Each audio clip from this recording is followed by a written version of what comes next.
하시고,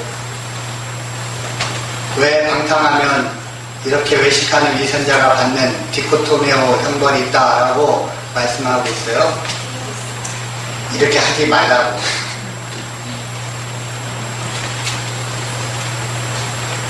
이게 성경책이죠? 네. 여기다 빨간 종이를 붙였어요. 뭘로 보여요? 빨갛게 보이죠? 아, 붙였어요. 믿으십시오. 붙였어요. 뭘로 보여요? 빨간색. 네. 레드카드입니다. 퇴장. 그런데 빨간색 붙이기 전에 뭐 붙여요? 노란색 붙여요. 그래서 축구 경기할 때 반칙 심하게 하면 옐로우 카드를 딱 꺼냅니다. 왜 옐로우 카드를 꺼내요? 반칙하지 말라고. 이 디코토미오라는 줄로 톱으로, 칼이나 톱으로 썰어서 쪼개어서 줄로 두동강 내는 형벌이 있다라고 말씀하시는 이유는 옐로우 카드예요. 옐로우. 진짜 그런 형벌을 주고 싶지 않아서 옐로우 카드를 딱 보여주시는 거예요. 이 경고를 보고 절대로 방탕하지 말고 깨어서 충성해라, 간곡하게 부탁하고 있는 거예요. 그러니까 이 말씀은 경고 메시지입니다. 경고 메시지. 옐로우 카드. 악한 종이 되지 말라는 간곡한 말씀입니다. 이렇게 간곡하게 말씀하실 때는 꼭 받아들여야 합니다. 에이, 설마 뭐 꼭 그렇게 하시겠어 하고 무시하면 하나님을 무시하는 거예요. 하나님이 이 정도로 간곡하게 말씀해 주시면 제발 받아들이시고 충성된 종이 되시기를 바랍니다. 충성도 열심히 하는 것이고 방탕도 열심히 하는 것인데 방향이 다릅니다. 충성은 하나님의 뜻대로 열심히 하는 것이고, 방탕은 자기 마음대로 자기 욕심과 자기 만족과 자기 이익을 위해서 열심히 하는 것입니다. 나태함과 방탕함에 빠져 주인의 책망과 엄벌을 받는 악한 종과 같은 모습이 되지 않기를 바랍니다. 깨어 있으십시오. 충성하면서 기다리는 것이 필요합니다. 때를 따라 양식을 나눠주는 충성된 종과 같이 되시기를 바랍니다. 늘 예수님께서 하신 말씀을 지키며 살아가야 합니다. 예수님 오실 때 딱 맞춰서, 그전까지는 맞대로 살다가 예수님 오실 때 딱 맞춰서 그때만 반짝 자라면 될 것이라고 생각하는 사람은 큰 착각을 하고 있는 것입니다. 예수님 딱 오실 때 맞춰야 되는데 준비하지 않은 사람에게는 예수님이 도적같이 임하게 됩니다. 그래서 그때가 언제인지를 알 수가 없어요. 그때 딱 맞추려고 했는데 그때 가서는 이미 끝나버렸어요. 갑자기 당해서 순식간에 끝나버립니다. 그때 가서 하려고 하면 맞출 수가 없어요. 우리의 일상적인 삶 속에서 갑자기 우리는 주님을 맞이하게 될 것입니다. 학교 다니다가, 직장 다니다가, 집에서 가정일 하다가 갑자기 예수님의 재림을 맞게 될 것입니다. 그러니까 그때 가서 잘해야지 생각하면 기회는 없습니다. 그러므로 우리는 늘 하나님의 자녀다워야 하고 늘 하나님의 뜻에 순종하며 살아야 합니다. 충성하는 사람이 깨어있는 사람입니다. 충성하는 사람이 깨어있는 사람입니다. 옆에 분한테 시작. 충성하는 사람이 깨어있는 사람입니다. 충성하는 사람이 깨어있는 사람입니다.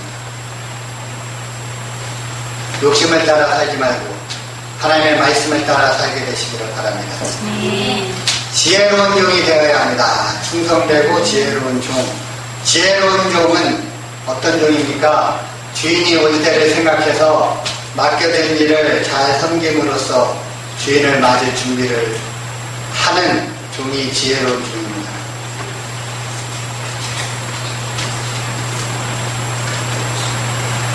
그러니까 지혜로운 사람은 미리 준비를 합니다.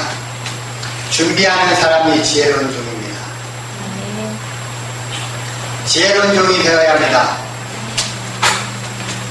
준비하는 사람이 지혜로운 종이 되는 것입니다. 깨어있는 것은 준비하고 있는 것입니다. 그래서 예수님이 마태복음 24장 42절에 그러므로 깨어있으라 어느 날에 너희 주가 임하든지 너희가 알지 못함이니라 말씀하시고 44절에 이러므로 너희도 준비하고 있으라 생각하지 않은 때 인자가 오리라 다시 말씀해 주십니다. 깨어있다는 것은 44절 준비하고 있는 것입니다. 그러니까 깨어있는 것과 준비하고 있는 것은 같은 것입니다.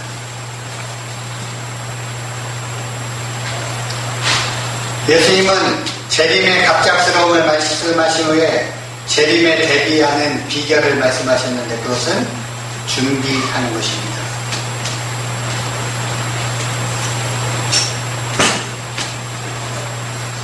열처녀 비유의 교훈도 준비하라는 것입니다. 25장 1절부터 보면 열처녀의 비유의 교훈이 나오는데 열처녀 비유가 나오는데 그 교훈은 결론은 준비하라는 것입니다. 슬기로운 5처녀는 준비를 한 사람입니다. 10처녀는 모두 신랑을 기다리다가 다 졸며 잠을 잡니다. 깨어있으라는 게 진짜 밤에 잠자지 말고 매일 철야기도 하고 꼬박 새서 예수님의 재림을 대비하라는 것이 아니고 깨어있으라는 것은 영적으로 깨어있으라는 거예요. 충성하고 있으라는 것이고 준비하고 있으라는 것입니다. 10처녀는 모두 신랑을 기다리다가 다 졸며 잠을 자고 있습니다. 잠자지 말라는 게 아니에요. 이 처녀들은 신부의 친구들로서 신부 들러리들입니다. 밤에 찾아오는 신랑과 일행을 맞아서 신부와 혼인잔치에게 인도해주는 역할을 하는 사람들입니다. 유대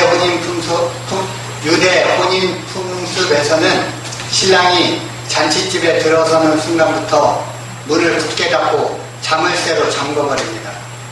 그래서 문이 닫힌 후에는 그 누구도 들어갈 수 없습니다. 이것은 그 당시 잔치집에 강도와 도둑의 잦은 출현으로부터 신랑 신부와 손님들을 보호하기 위한 조치였습니다. 그런데 이 열처녀의 비유에서 슬기로운 5처녀는 신랑이 올 때를 위해 기름을 준비했습니다. 기름을 준비했던 5처녀는 신랑을 만납니다. 그러나 준비하지 않은 5처녀는 신랑을 만나지 못하고 늦게 기름을 사러 간 사이에 문이 닫혀서 들어가지 못합니다. 10절 마태복음 25장 10절 다 같이 읽겠습니다. 그들이 사러 간 사이에 시간이 없고 준비하였던 자들은 함께 혼인잔치에 들어가고 문은 닫히니라. 준비하였던 자들은 함께 혼인잔치에 들어갑니다. 그리고 문이 닫힙니다. 준비하였던 자들이 들어가는 것입니다. 어리석은 처녀들은 때를 놓쳐버렸습니다. 신랑이 오지 않았을 때라면 슬기로운 처녀들이 가지고 있는 기름을 나눠줄 수도 있을지 모르지만 이때는 보통 때가 아니라 비상시국이고 심판의 때이기 때문에 너무나 급박하여서 나눠줄 수 있는 상황이 아닌 것입니다. 스스로 미리 준비해야 하는 것이 있습니다. 갑자기 준비한다고 되는 것이 결코 아니라는 것입니다. 또한 다른 사람이 대신해 줄 수 있는 것도 아니라는 것입니다. 기름은 미리 준비해야 되고 상황이 닥쳐서는 준비할 수 없고 또한 파는 자에게만 구해야 얻을 수 있는 것입니다. 모든 것은 때가 있습니다.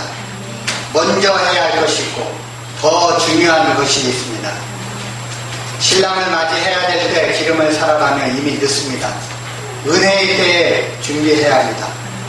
예수님의 재림 때는 심판의 문이 닫히고 다시 열리지 않습니다. 기름을 준비해야 합니다. 기름을 준비하는 것은 기도하며 성령 충만함을 받는 것입니다. 기도하며 성령 충만함을 받는 것입니다. 영적으로 깨어서 성령님과 동행하는 삶을 사는 것입니다. 영적으로 깨어서 성령님과 동행하는 삶을 사는 것입니다. 미리 준비하는 지혜로운 충성을 해야 합니다. 성령 충만함으로 살아야 합니다. 그러면 예수님이 다시 오실 때 칭찬을 듣게 될 것입니다. 하나님이 준비해 주신 상속된 소유 모든 분깃을 비로소 받게 될 것입니다. 영광스러운 천국 혼인잔치에 참석하게 될 것입니다. 사탄은 우리가 예수님을 맞이하지 못하도록 잠들게 만듭니다. 그러나 우리는 늘 깨어 있어야 합니다.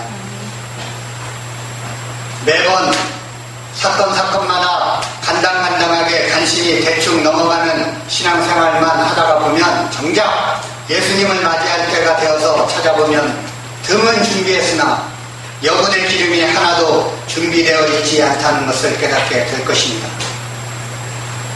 그 당시에 등은 15분 간격으로 기름을 공급해야 꺼지지 않았습니다. 미련한 5처녀는 약간의 기름에 만족하여서 불이 켜지니까 여분의 기름을 충분하게 준비하지 않았던 것입니다. 매번 간신히 간당간당하게 넘어간다고 해서 정말로 아무 일 없이 넘어간 것이 아닙니다. 충분한 여분의 기름을 준비하지 않으면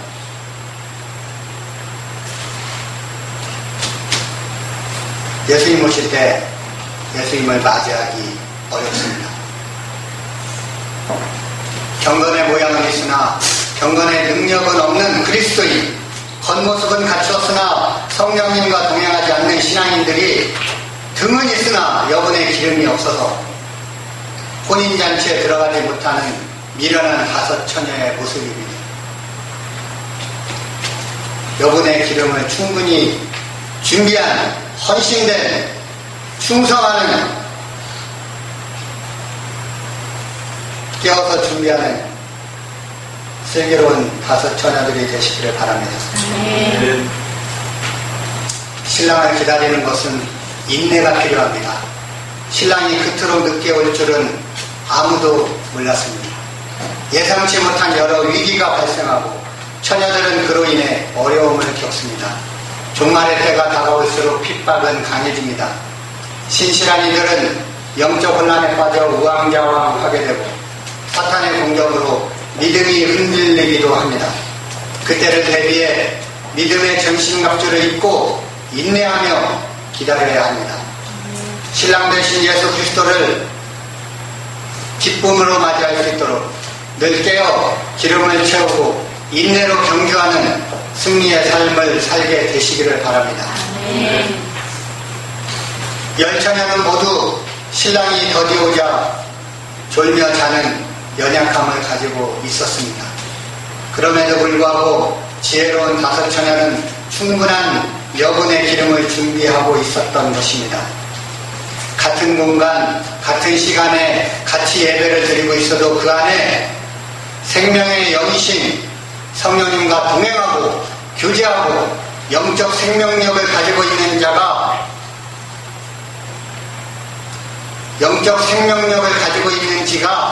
신앙의 제일 중요한 요소라는 것입니다. 생명력이 끊어지면 모든 것을 잃게 됩니다.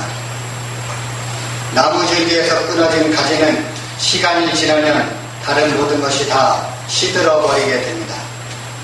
자신의 힘과 능력만 믿고 신앙생활을 하다 보면 어느새 기름이 부족해져서 믿음의 불이 꺼지게 마련입니다. 믿음 생활을 유지하려면 늘 성령님과 동행해야 합니다. 세상의 풍조에 휩쓸리지 말고 하나님의 말씀과 기도로 성령님과 동행하는 삶을 살아야 합니다. 그렇지 않으면 마지막 날 슬피 울며 이를 갈며 한탄하게 될 것입니다.